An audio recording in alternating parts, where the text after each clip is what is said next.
But let's be real, the real reason why I had to stop was because I was having nightmares. I was having nightmares about zombies. So I had to stop watching the show. But like, if we ignore that... Hey, what's up, I'm Zoe. Welcome back to my channel. Today, we are going to be going through my most anticipated things of February. From books to TV shows, movies, and even some award shows and music. I have not done one of these videos in so long. I can't even remember how I used to do it. I stopped because of the strikes. I just felt like it was right. A lot of this type of video that I do has to do with everything that I'm watching. And I just didn't think that it would be right to just do it with music and with books. And once the strike was over, I was really busy with Vlogmas, so I thought I would wait until the new year. And here we are! Yay! February, we are really going to be busy, so we have a lot of things coming up. Let's get into it. I am trying not to buy a lot of new books. I am trying to be very strict on myself, and I want to get through my physical TBR because it's kind of getting out of hand. First up, we have Accidentally in Love by Daniel Jackson. This is one that I know nothing about. I did not see anyone promote this on TikTok or on YouTube, anything like that. I just happened to be at Barnes & Noble one day and I saw the cover and I thought it was really, really pretty. And then I read the back and I was just like, something about it sold me. And now we're here. Do I know what the book is about? No. But I'm just here to tell you that the pretty cover caught my eye. Curse for True Love by Stephanie Garber. So I read the first book last year at some point. I can't remember when exactly, but I did read the first book and I need to read the second book. I also have the third book. I just need to finish this trilogy, but the first step is reading the second book. Next is Honey and Spice by Bolu Babalola, and I have needed to read this book for so long. And I have put it off for so, I don't know, it's because of the audiobook. I really just didn't feel like listening to it. But we are gonna do that. We're gonna we gotta get through the TBR, so we're gonna read it. And then some new releases that are on my radar. First up, on February 6th, we have A Song for Ricky Wilde by Tia Williams. This is the author of 7 Days in June, and I really love that book. If you remember, I was obsessed. So I just thought, hey, I may as well keep that train going and read the next release. Two passionate artists drawn to the magic, romance, and opportunity of New York, and whose lives are uniquely and irreversibly linked. And then I have The Partner Plot by Christina Forrest. Two former high school sweethearts get a second chance in this marriage of convenience romance. They go to Vegas and make an impulsive decision, and it just made me think of like Waking Up in Vegas by Katy Perry. And I don't think that I've read a lot of getting eloped in Vegas type of stories, which is actually so shocking because I feel like there would be more. You know, there's so many wedding-esque books, and I think at one point I even said that, like, I feel like I always just read wedding books, but I don't know why I keep encountering them all the time. But I'm surprised that I haven't come across more that are centered around Vegas, because I feel like that's such a, you know, we go to Vegas, let's get married, and I feel like that's a thing. So I don't know, I'm intrigued. The only show that is coming back that I have previously been watching is Abbott Elementary. I am so excited for this one. This is just a series that I really adore, and I really love the cast. I love what Quinta has done with this story, and just it has just been such a great experience. And so I am really, really excited to see what else is going to happen in the series. I know that this is going to be a shorter season, which is unfortunate, but of course we understand why this is the situation. I'm just thankful that they are able to get anything out for us at this time. Some new shows that are on my radar. I don't know if I'm going to watch all of these, but they are definitely on my to watch list, or just to keep a ear to the streets to see what people are thinking about it. February 8th, Netflix has One Day. This is about two people who meet on their graduation, and their lives just keep getting intertwined as they continue to grow up. And I just thought that that sounded very cute. I'm pretty sure there was a trailer I might have watched at some point that made me write it down, but I'm really excited for this, so we will see. It seems cute. Avatar: The Last Airbender on Netflix.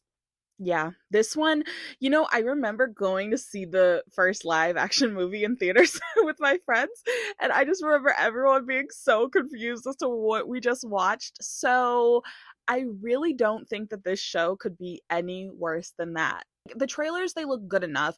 I mean, I, I don't know. I feel like I feel like it's gonna be fine. And then on February 25th, we have The Walking Dead: Ones Who Live, which is the show that focuses on Rick and Michonne. And hello, I listen. I am so intrigued to see how this show is going to go, or like how people feel about it and things like that, because they have been talking about Rick's return and like all of like this series in general for so long, and them finally doing it. The fact that the Walking Dead's franchise, it's a franchise, has gotten to this point, and like that's so impressive. I act like I watched the show so loyally. I stopped watching, I think, around season 7. First of all, I was still very hurt. Well, there were so many people. There were, can we take a second to talk about The Walking Dead and just like my thoughts? Wait, I know this is like major spoilers. Okay, so first of all, we have The Walking Dead, which was such a great start of a show. But I think that when I was watching, I hated that so many characters that I loved that were being introduced were getting killed off so quickly. And I feel like as the seasons went on, their times on the show would be shorter and shorter. And it's like you would give us these amazing characters who had such great dynamics with other characters. And I understand that this is a zombie apocalypse type of show. The odds of you all surviving, eventually someone does have to go. But I just thought that sometimes like only getting a few episodes with these people was just not enough. I needed more. Funny enough, talking about Abbott Elementary, I think that Tyler James Williams' character, when he was on The Walking Dead, that was one of the ones that really hurt me. I was personally hurt. And I think it's also because his character was so tied to Beth, who I loved. I love Beth because I think that we were finally seeing Beth really start to blossom into a character. Like, she was really starting to figure out how to fight for herself and to like get there. And so like to kill her off after that, I'm just like, what? And it didn't even feel like a satisfying death.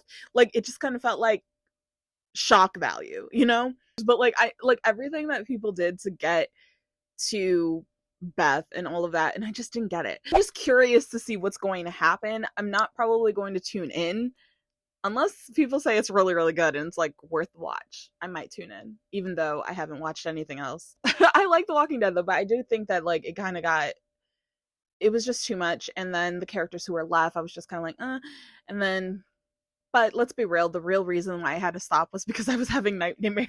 I was having nightmares about zombies. So I had to stop watching the show. But like, if we ignore that, so there's only one movie that I'm kind of anticipating that's going to be in theaters, and that is Madam Web. Even when I say anticipating, I think I say that very, very loosely. I have to go back to the center. You see, I just don't really know I don't even think Sony knows what they're really doing with their whole spider universe they're trying to create. Like, it isn't Spider-Verse, it isn't the MCU Peter. I feel like Venom is the only one that they've actually done a really decent job with. And of course, we haven't seen Madam Web, so who knows, maybe this one will be a hit. Maybe the trailers just were very badly done. There have been quite a few badly done trailers. Like the Wonka trailer was pretty bad. And then I went to see Wonka and it actually was really good. Like, I was kind of obsessed. Have not stopped playing the soundtrack. I have 12 silver sovereigns in my pocket and a hat full of dreams, the vampire one, him. And then they have the Craven one, which, I mean, that could be good, but also Aaron Taylor Johnson is just hot, so I feel like I might be swindled into going to see that one way or another. It comes out February 14th, which I also think is a very odd day to pick for this. Maybe they think that like it'll be kind of like a Galentine attractor. Like the girls want to go see it because it's like a majority female cast as the leads, maybe. Yeah, actually that might be what they're thinking. Actually, now that I think about it. But I don't know. I feel like they should have started promotion for this also. And I feel like I haven't seen anything from like a press tour or like any interactions between the cast to make us feel like go see this with your girls. Like the girls in this cast are so tight and so close. You know how they like kind of like try and amp up the chemistry of a cast before the movies or whatever come out. So I don't know. And Sydney is coming right off of Anyone But You, which I honestly was not anticipating to do well as it did, but I guess a lot of people kind of just needed something to go see. But I'm just saying, like, Sydney is coming off of a successful movie, so I feel like, where is she? I mean, is she promoting it? Maybe she is, and I just don't know. She has another movie that I saw a poster for. It was like, was she a nun or something? Movies that are going to be on streaming, though, we have quite a few. February 7th. The Marvels. Now, I will tell you, The Marvels, a good movie. This one I think was for the girls. It was a fun central story, and it was just nice. Like, you didn't really need to know too much backstory of the whole MCU. You only really need to know about the 3 characters in the movie, and they do a pretty good job of catching you up on everything in the movie. So it's not even intimidating to go into it if you don't know what's going on. So give that a watch, or you can find it somewhere in HD, I'm sure now. They are putting Crossroads, the Britney Spears, Zoe Saldana movie, on Netflix on the 15th, and I am so excited. I remember this movie when I was younger, and I remember being obsessed with it for some reason. I need to watch it again to even know what it was about, but I just know they were on a road trip. And I kind of always was like, I want to go on a road trip, but now that I think about it, that sounds like hell. I don't really want to drive anywhere that long. So it was fun back then when I would think about it, but like now in reality, when I'm like actually driving, paying for gas, going the distance, like, no, I don't. I would avoid it as much as possible. Obviously, the Super Bowl, which will be on the 11th. I'm really just tuning in for Usher's halftime, depending on who makes it. I mean, I feel like the games coming up that are going to determine who's going to be in the Super Bowl are more interesting probably than what the actual Super Bowl is going to end up being. But I feel like, we'll see if this is true, but I feel like they're very much planning. They already know who they want to make it. And I know that's true. Like, there's a script. It'll be curious to see if that actually happens. One of my favorite K-pop girl groups, the Seraphim, they are releasing their 3rd mini album, and I am so excited for this. The trailer for it dropped today, and it was so good. It was so interesting. It's like they have superpowers, but they're also kind of just like walking through the streets, and it's kind of funny, and like I was shocked at every single turn of what was going on. It's not like a concept that I feel like is so like as predictable and generic as I feel like some K-pop concepts can feel after a while, especially when you've seen so many. So I'm really excited. I love them as a group, and I know that they're gonna kill it, whatever it is. They're gonna do so well, and I can't wait. For award shows, we have the Grammys on the 4th. I am not rooting for anyone on the Grammys. I will obviously be watching, but there's no one that I'm really like, this person needs to win. And the performer list has not really I'm pretty sure Olivia Rodrigo and Dua Lipa are performing. Is Billie performing? I don't know. The 24th is going to be the Screen Actor Guild Awards, and I'm pretty sure that's streaming on Netflix. I think that's the one that is, which will be interesting. I will try and tune in for that one also. We'll see what happens. Have the SAG nominations even come out yet? Maybe they're coming out in February. I don't know, but we will see. And then around the corner, something that I'm really looking forward to in March is definitely going to be the Oscars. But in the March anticipated, I will tell you who I think I want for the big categories like Best Picture, Actress, Actor, Supporting for both. That's everything that I'm anticipating for February and a little peek at March. And I really hope that you enjoyed this video. Let me know if there are any movies or shows that you're really looking forward to that are coming out also in March. You know what? I realized something. Isn't Love is Blind coming out on the 14th? Why did I forget to say that? Did I completely forget to say that? Did I skip over that? No, I didn't write it down. Even though I do not love that show, I definitely will be tuned in. Like, it's a drag now. Like, I feel like only this first season was really, really good. We got a great couple. And Lauren and Cameron, season before last or last season, we also got a few couples. But it's really dry out there. Love is Blind is struggling. They need to switch it up. They need new hosts. A lot of things got to change. But I will still probably be tuned in, even if it's just to be nosy to see how the first few rounds go. And that's everything. Thank you so much for watching. Bye! Only having the dreams, baby. What can I do when I'm